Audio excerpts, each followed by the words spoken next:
We've all heard the phrase, "What doesn't kill you makes you stronger." But in the world of human biology, specifically when it comes to your muscles, that old saying is a dangerous lie. Welcome to Dr. Levitas. When you suffer a serious injury, a deep tear, a heavy strain, or a surgical incision, your body enters a race against time. It has to choose between two paths, regeneration or patching.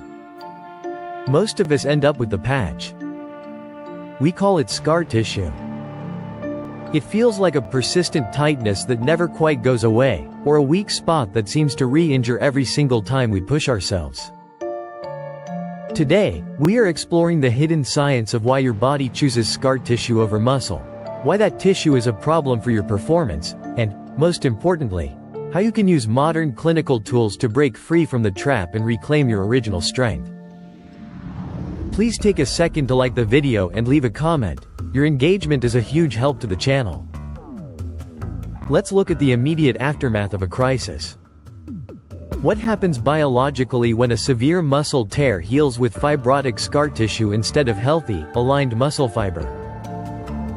When you tear a muscle, your body has a dedicated team of special forces called satellite cells.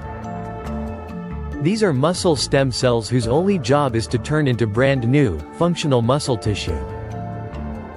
In a perfect world, these cells would fill the gap, and you'd be as good as new. But regeneration is slow, and the body is obsessed with survival. It needs to close the wound now to prevent infection and further structural collapse. Enter the fibroblasts. These cells are the construction workers of the body, and they are incredibly fast. Instead of waiting for the slow growth of new muscle, they rush in and dump a massive amount of collagen into the tear. This creates fibrosis. A landmark 2023 study published in Nature Reviews Rheumatology confirmed that while this collagen dump closes the wound quickly, it creates a chaotic, disorganized knot. Imagine a beautiful, parallel striped silk ribbon that has been patched together with a messy, tangled ball of hot glue. That is fibrosis. It's a survival mechanism that, if left unmanaged, becomes a permanent structural roadblock. Understanding the physical properties of this patch is critical for your long-term health. Why is scar tissue fundamentally weaker, significantly less elastic, and highly prone to sudden re-injury? Muscle tissue is a masterpiece of engineering. It is composed of sarcomeres, tiny motors that overlap and slide to create contraction and length. Muscle is designed to be a spring. Scar tissue, or fibrotic tissue, has none of those properties. It is essentially a non-contractile biological filler. Because scar tissue is made of type 3 and type 1 collagen fibers laid down in a random, spaghetti-like pattern, it cannot slide. It has zero elasticity. When you go to sprint, jump, or lift, the healthy muscle tissue around the scar stretches beautifully, but the scar tissue remains rigid. This creates a stress riser, a point of extreme tension where the soft muscle meets the hard scar. Research from 2024 in the Journal of Orthopedic Translation highlights that nearly 60% of recurring muscle strains occur exactly at the interface between the old scar and the new muscle. The scar isn't just a mark of an old injury, it is a physical anchor that is waiting to tear the healthy tissue away from it the moment you apply force. The trap doesn't just happen once, it can become a progressive disease of the tissue.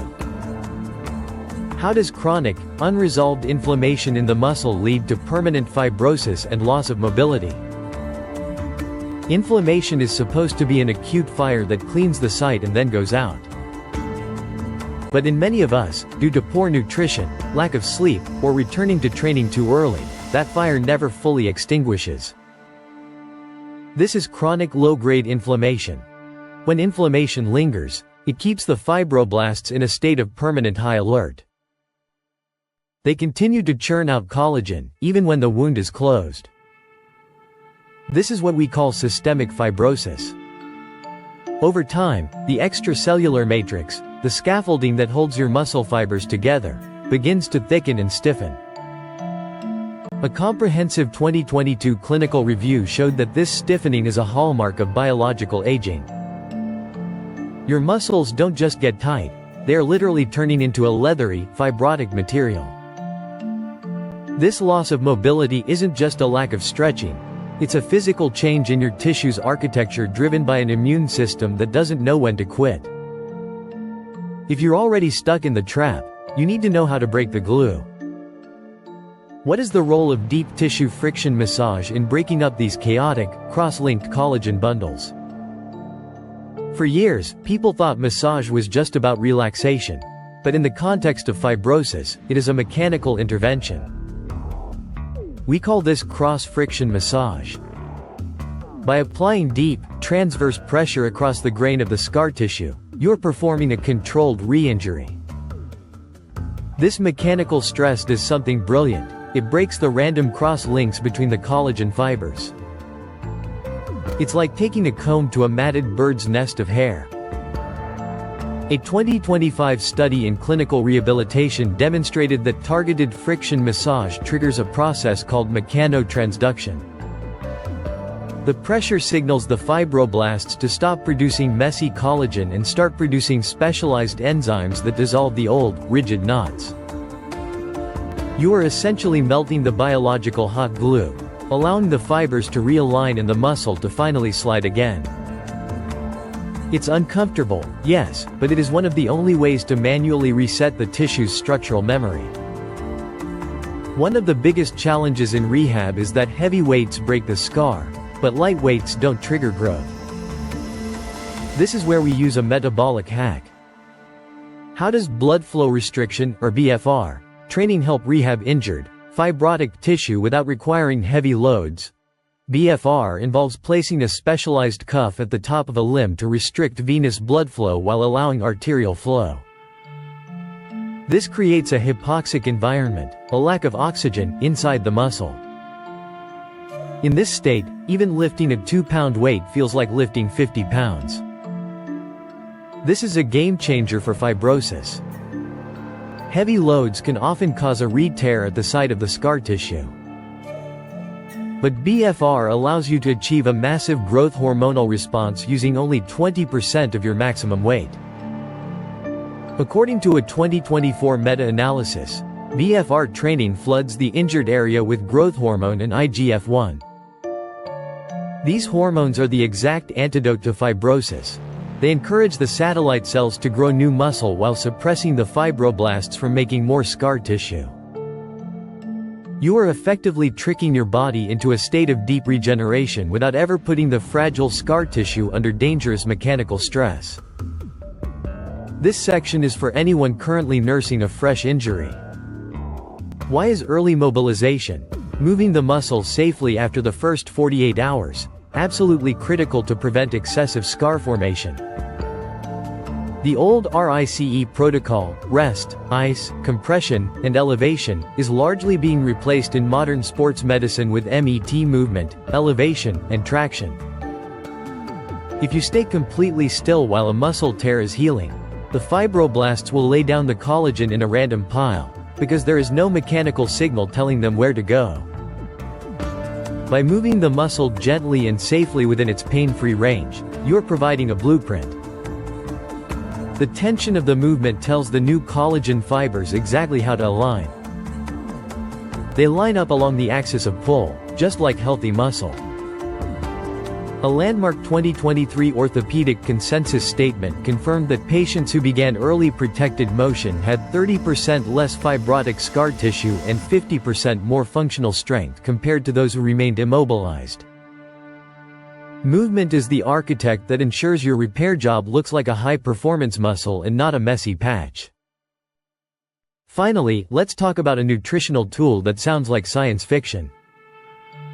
Can systemic proteolytic enzymes, like serrapeptase or nattokinase, actually digest and dissolve old scar tissue from the inside out? Proteolytic enzymes are designed to break down proteins. When you take them on an empty stomach, they don't stay in your gut to digest food. They enter your bloodstream as systemic enzymes. Their primary target? Non-living protein structures, which is exactly what scar tissue is made of. Serrapeptase, originally found in silkworms, has shown a remarkable ability in clinical settings to dissolve fibrin, the mesh-like protein that forms the base of scar tissue. A 2025 pilot study on chronic musculoskeletal injuries found that high-dose proteolytic enzyme therapy significantly reduced the hardness and thickness of old fibrotic scars. By scrubbing the blood and the tissues of excess fibrin, these enzymes help thin the biological glue, making your manual therapy and movement much more effective. It is an internal deep clean for your structural system. Here is the doctor's verdict: keep the repair flow. The fibrosis trap is one of the most significant reasons people feel their age or give up on the sports they love. But your body is not a static object. It is a dynamic, living conversation. Scar tissue is simply a conversation that got stuck in the past.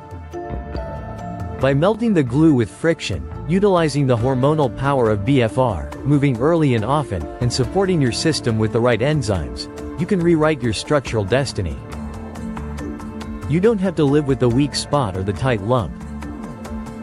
You have the power to turn the patch back into a spring. I want to hear from you. Do you have an old injury that still feels tight? Let's start the conversation in the comments below.